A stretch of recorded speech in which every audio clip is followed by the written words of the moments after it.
Halo saudara-saudara pendekar di seluruh Nusantara. Saat ini saya lagi berada di Padepokan Pusat Perguruan Silat Persaudaraan Setiahati Terate di Kota Madiun. Kebetulan saya lagi didampingin oleh para sesepuh di perguruan ini. Salam rahayu Pak, mungkin bisa diperkenalkan Pak. Ya. Monggo. Assalamualaikum warahmatullahi wabarakatuh. Saya selaku pimpinan dari Perguruan Setiahati Terate Pusat Madiun, Jalan Merak nomor 10 dan 17. Perlu saya sampaikan, salam hormat, salam persaudaraan. Saya adalah nama Pak Haji Subiantoro, sarjana hukum, selaku sebagai Ketua Dewan Pusat, yang mana Dewan Pusat di sini terdiri dari 9 orang. Ya, kebetulan saya ditunjuk sebagai untuk diberikan amanah sebagai Ketua Dewan Pusat Persaudaraan Terate Pusat Madiun. Perlu saya sampaikan bahwa Desa Terate Pusat Madiun dibentuk salah satu untuk pelaksanaan tugas, yaitu ada 2 jalur, yaitu jalur profesional atau ajaran.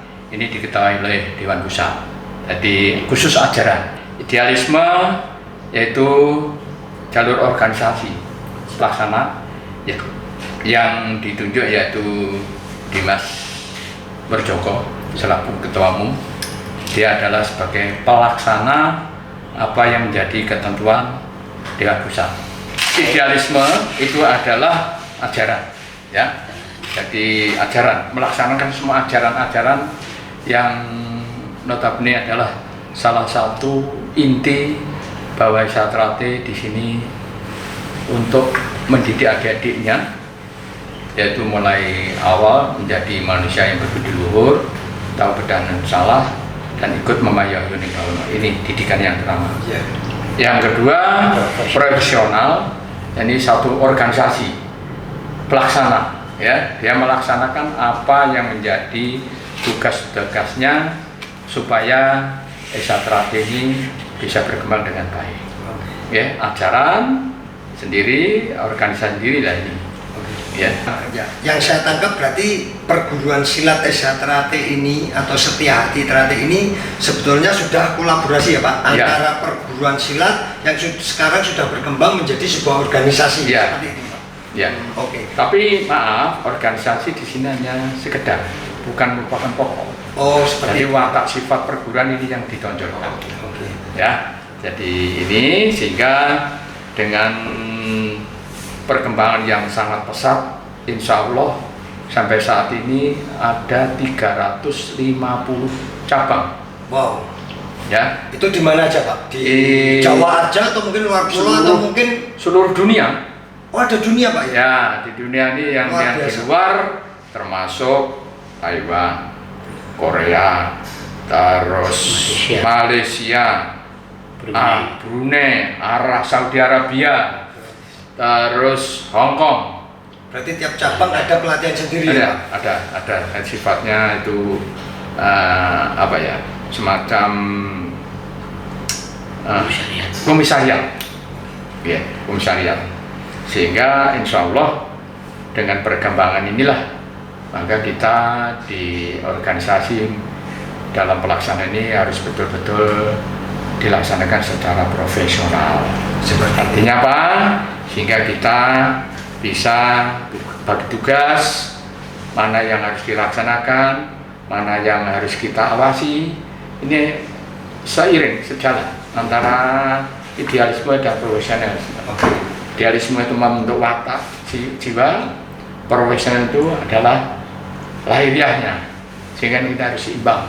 Oke. Ya, Pak, boleh nggak saya bertanya Pak? Sebetulnya siapa sih Pak tokoh yang sangat penting di perguruan ini? Artinya siapa sih pendirinya dari perguruan ini? Mungkin didirikan pada tahun berapa? Supaya saudara-saudara pendekar di Nusantara semakin tahu.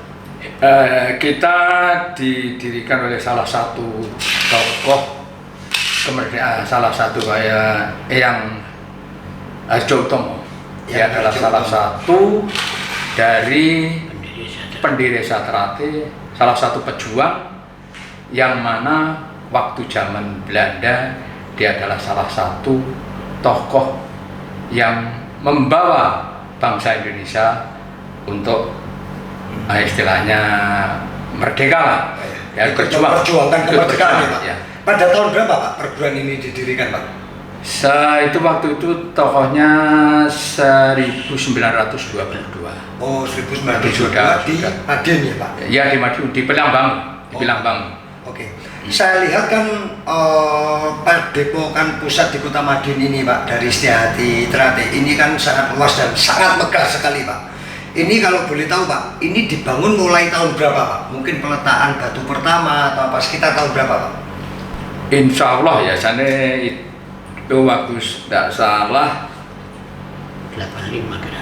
85. Oh, Ya, itu tahun 85 ya, itu oleh Menteri Muda Abdul Ghafur. Iya. Waktu nggak salah itu. Berarti sangat panjang sekali ya Pak, Panjang. perjuangan atau perjalanan Ya. dari perguruan silat di sini ya Pak? Ya.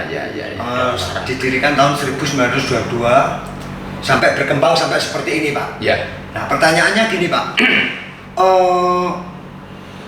ada syarat khusus nggak Pak untuk bergabung di perguruan ini Pak? Mungkin Ya. harus usia berapa atau mungkin harus seperti apa? Ada Jadi, syarat khusus nggak?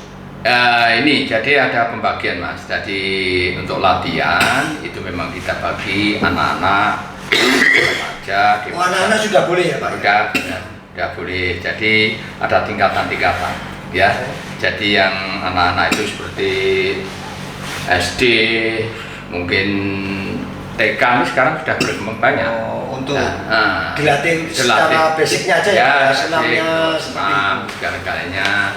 Nah, dewasa ini sudah mulai ikut latihan, artinya begitu masuk dia harus mengikuti semacam latihan yang mana kalau tidak salah itu ada 4 tingkatan.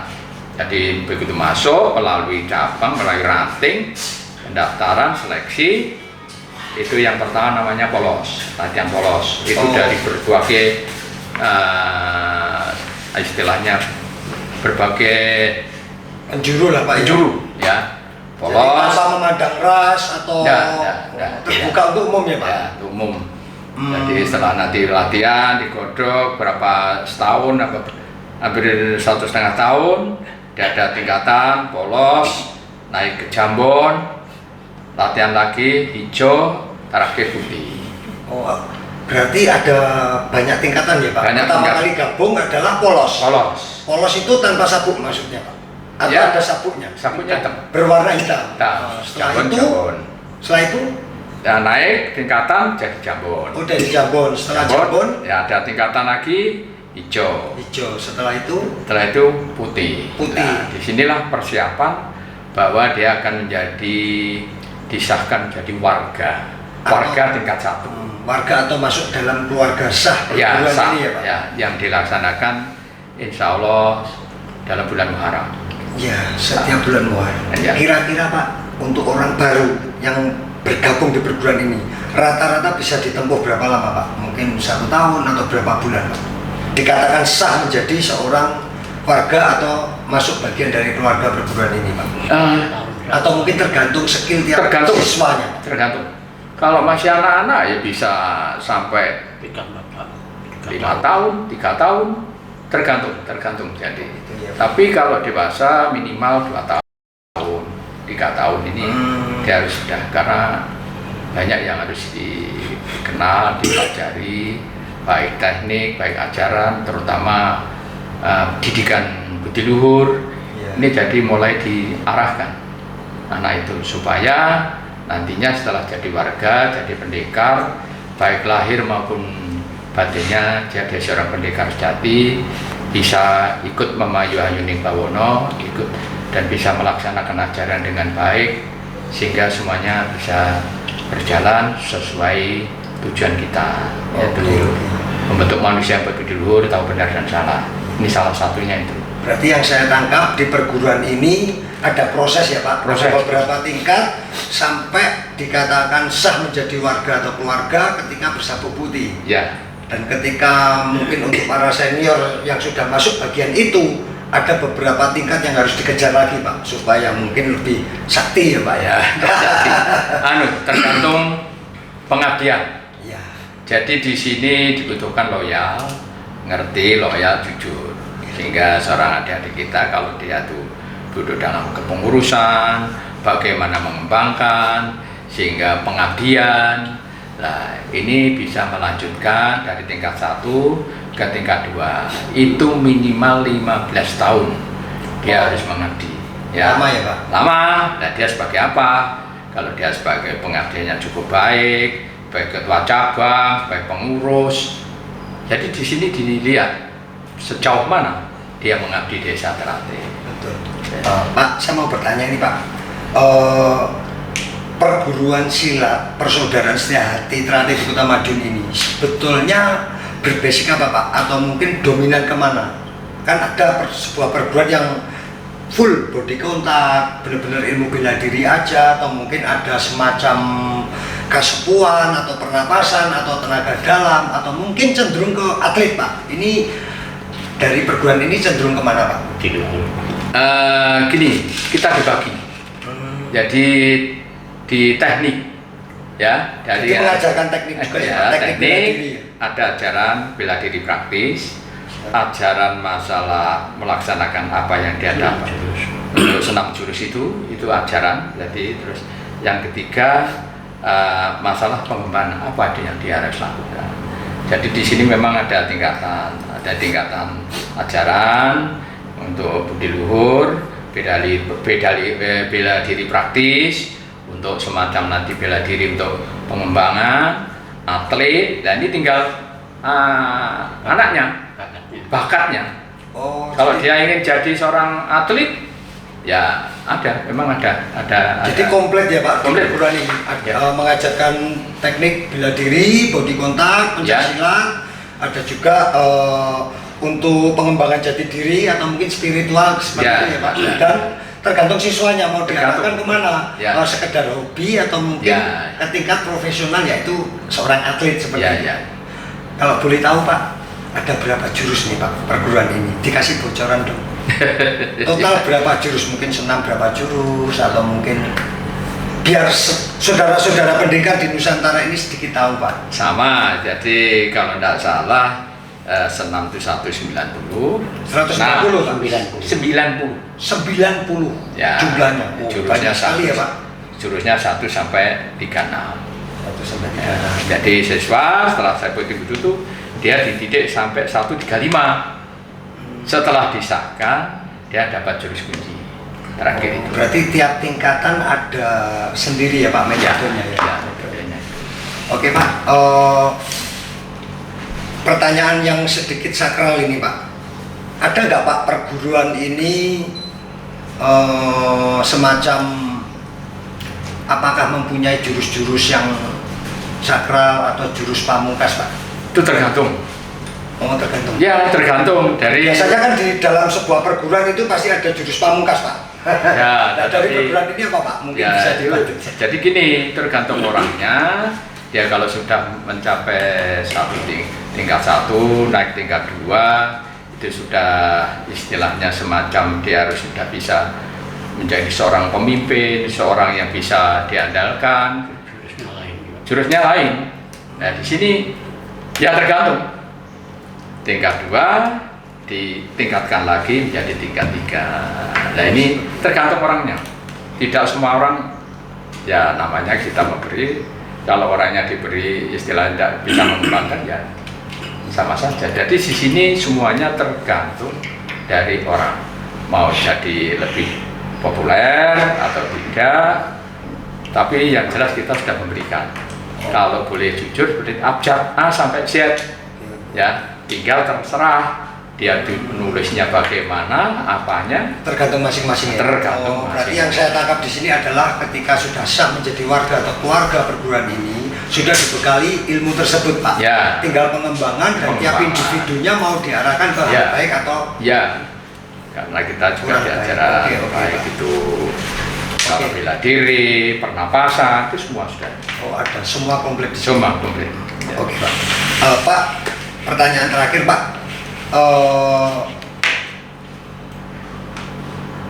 Kapan nih, Pak?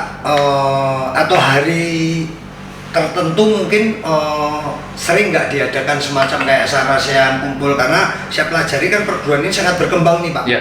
Apakah ada hari-hari khusus atau bulan khusus untuk berkumpul, Pak? Ada itu tergantung juga dari kalau sudah mengadakan sarasian, yaitu dari dataran kita yang Wiroanom tingkat 2. Apakah harus di Kota Madiun Padepokan Ya, Pusat ini ya, atau ya. berganti-ganti di Berganti-ganti. tiap cabang, Pak? Ya, cabang, seluruh cabang itu tergantung dari Wiroanomnya ada berapa, atau istilahnya malam Jumatan, malam Selasa Kliwon. Itu semacam saresian yang intinya saling memberikan masukan, saling apa yang harus dilakukan. Tetap ada Mas itu. Oke. Jadi tergantung itu juga. Iya, Pak.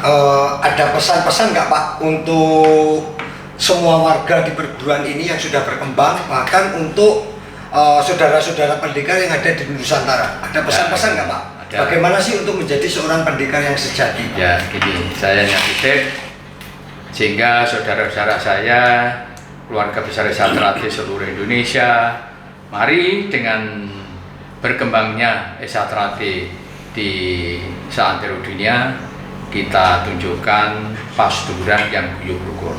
Nomor 1. Saya hanya pesan pada saudara saya semacam sesanti, yaitu tunduk ing bebener ada dasar adil.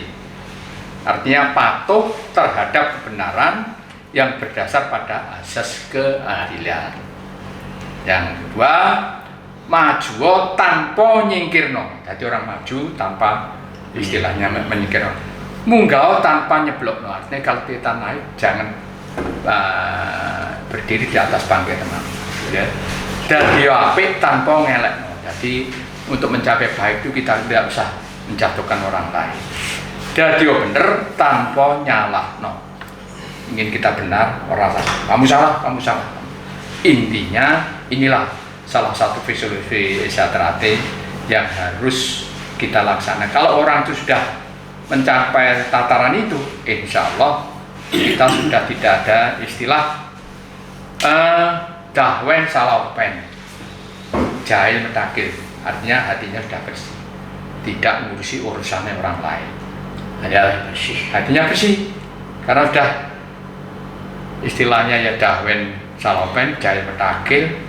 Sok ngerasani itu adalah salah satu tabu di Esatrate. Karena tujuan kita tadi hati putih dan penyejuk hati atau pembersih hati lah. Karena ya itu ya. Saudara-saudara pendekar di seluruh Nusantara, ada sebuah pesan yang tersirat dalam perguruan persaudaraan setia hati Trate, memayu hayuning bawono, berjuang sepenuh hati dari dalam diri untuk menjadi sosok yang berbudi luhur dan berguna bagi nusa dan bangsa. Salam.